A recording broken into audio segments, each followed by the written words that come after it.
Ya, selanjutnya kita akan mencoba menu surat keputusan.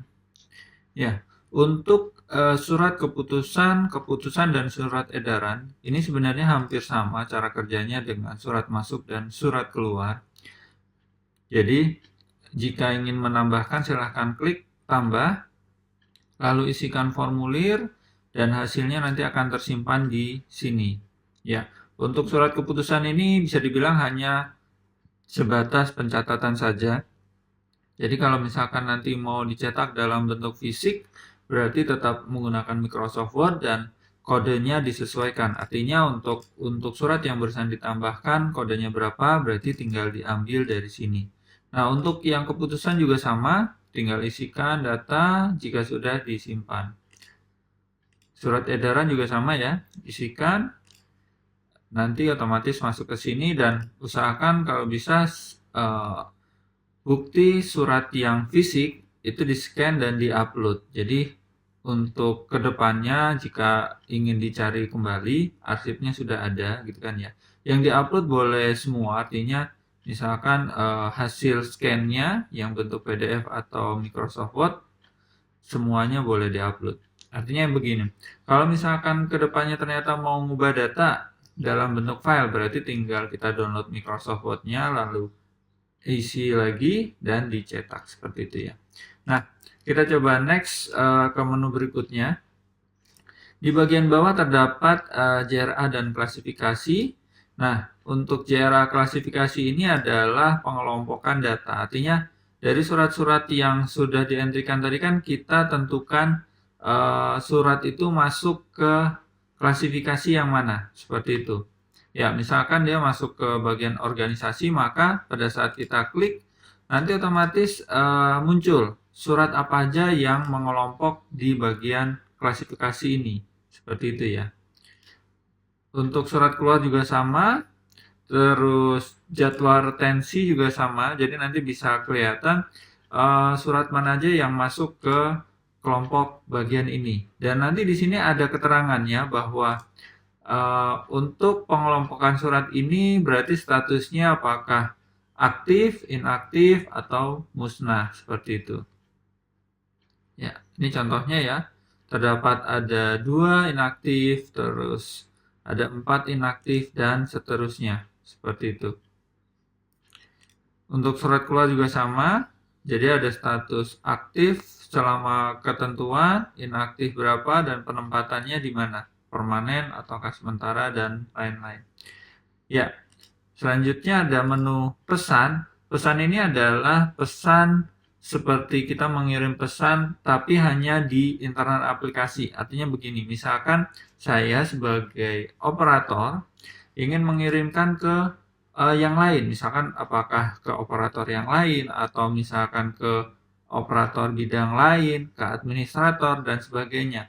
Jadi kita bisa tentukan saya mau mengirimkan ke admin. Misalkan seperti ini. Ya. Saya isikan pesan.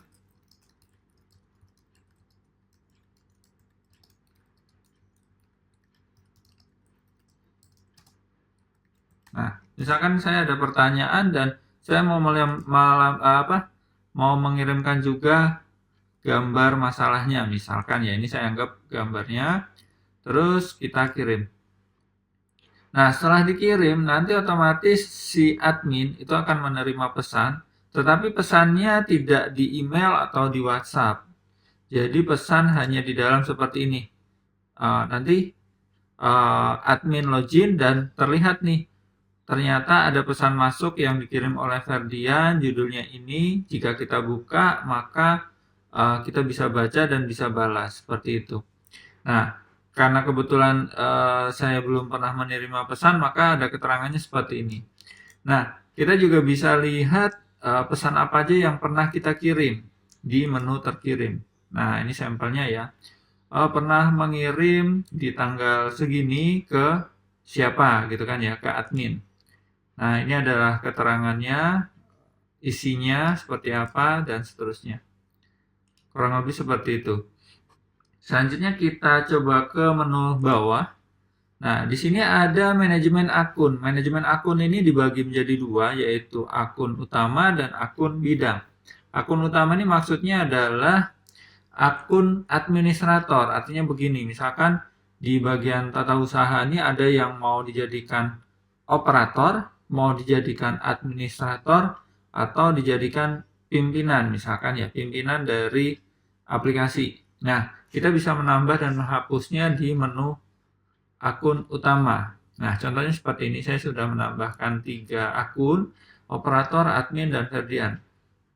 Nantinya, dari ketiga akun ini bisa login dan memiliki menu yang berbeda. Artinya gini, untuk level super administrator, ini otomatis akan muncul menu semuanya, seperti itu ya. Tetapi kalau misalkan levelnya adalah operator, yang muncul hanya beberapa, artinya dia hanya bertugas sebagai misalkan menambah data surat masuk, melihat, dan lain-lain. Tetapi nggak bisa manajemen klasifikasi, manajemen akun, manajemen tahun, bidang, dan sebagainya, ini nggak bisa seperti itu.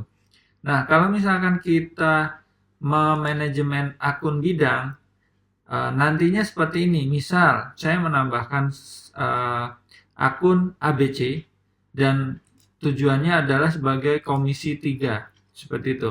Nah, pada saat akun ini dibuat dan akun digunakan atau login ke aplikasi, maka otomatis akun tersebut terkunci sebagai komisi 1. Jadi setiap kita menambah surat baru, itu langsung tercatat, oh yang mengentrikan adalah dari bagian komisi 1.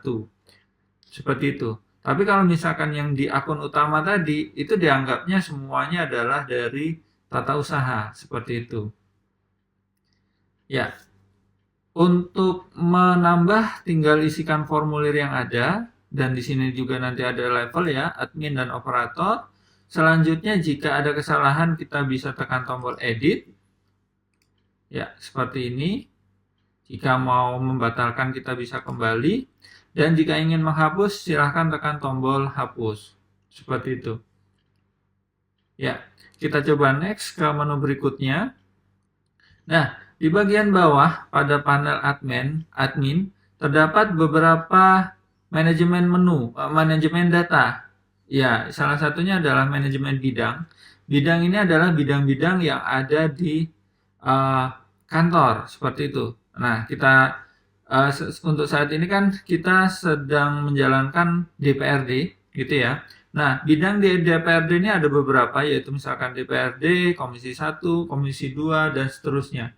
Jika ada yang kurang, kita bisa menambah, mengubah, dan menghapus, seperti itu. Ya, selanjutnya di sini adalah sub bidang, artinya dari bidang-bidang yang ada tadi, misalkan di DPR, subnya apa? Jadi bisa dibilang ini hampir mirip turunan seperti di struktur organisasi. Misalkan di DPRD, di situ ada ketua, sekwan, sekretaris, wakil 1, wakil 2, dan seterusnya. Di komisi 1 juga nanti ada dipecah lagi, ada ketua komisi 1, wakil ketua komisi 1, dan seterusnya. Seperti itu. Ya, di bagian ini juga sama, bisa kita tambah, edit, dan hapus. Seperti itu. Kita coba next berikutnya.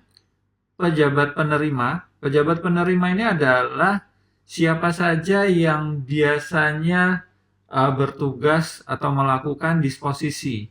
Misalkan, ketua DPR biasanya kan pasti melakukan disposisi. Nah, ini kita bisa tentukan ketua DPR-nya siapa, nama, dan nomor handphonenya. Seperti itu. Artinya nanti jika dientrikan dan surat masuk yang dituju atau kita pilihnya ditujukan ke ketua DPR, maka otomatis ketua DPRD akan menerima WhatsApp atau menerima email yang isinya ada disposisi yang bisa dijalankan atau segera dilakukan penandatanganan atau pengecekan ya.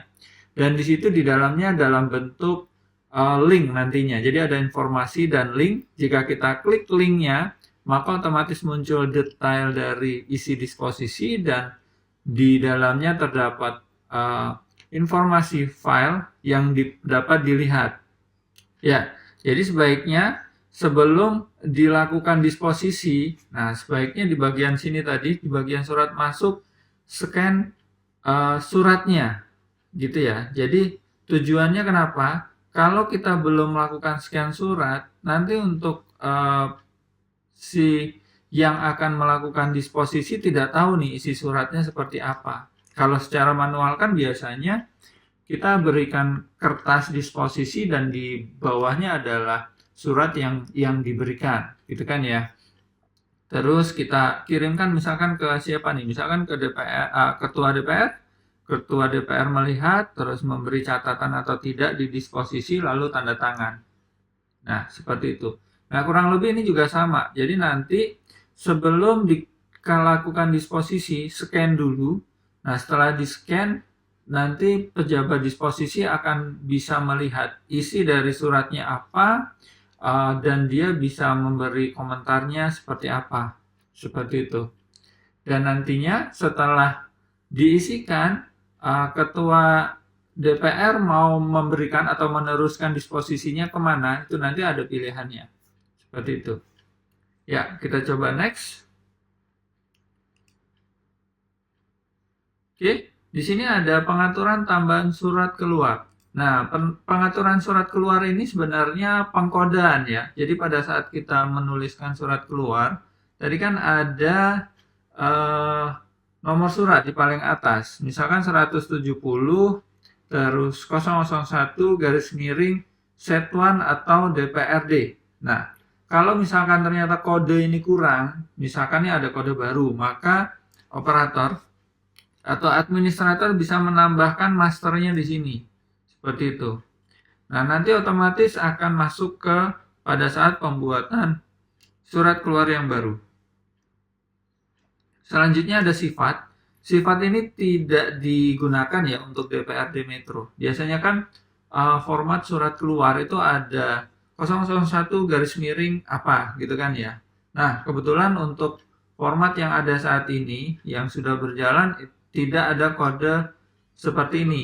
SR, R, dan lain-lain tidak ada. Jadi ini tidak digunakan, tapi kalau misalkan kedepannya akan digunakan bisa diaktifkan juga. Oke, selanjutnya kita ke klasifikasi. Ya, klasifikasi kurang lebih yang tadi pada saat kita nambah surat masuk, di dalamnya ada kode klasifikasinya. Ya, untuk klasifikasi urutan pertama, ya kodenya kurang lebih seperti ini. OT, HM, dan lain-lain, dan di dalamnya juga nanti ada sub klasifikasi. Dan semuanya ini bisa diubah dan dihapus. Seperti itu. Ya, kita coba next ke berikutnya, JRA. Ini juga sama, jadi bisa ditambah, ubah, hapus. Di sini ada 3 sub menu, yaitu bidang, subbidang, dan sub-sub bidang. Seperti itu. Semuanya bisa ditambah, ubah, dan hapus. Kita coba next. Web option. Web option ini adalah pengaturan yang akan kita lakukan setiap 1 tahun sekali. Artinya begini.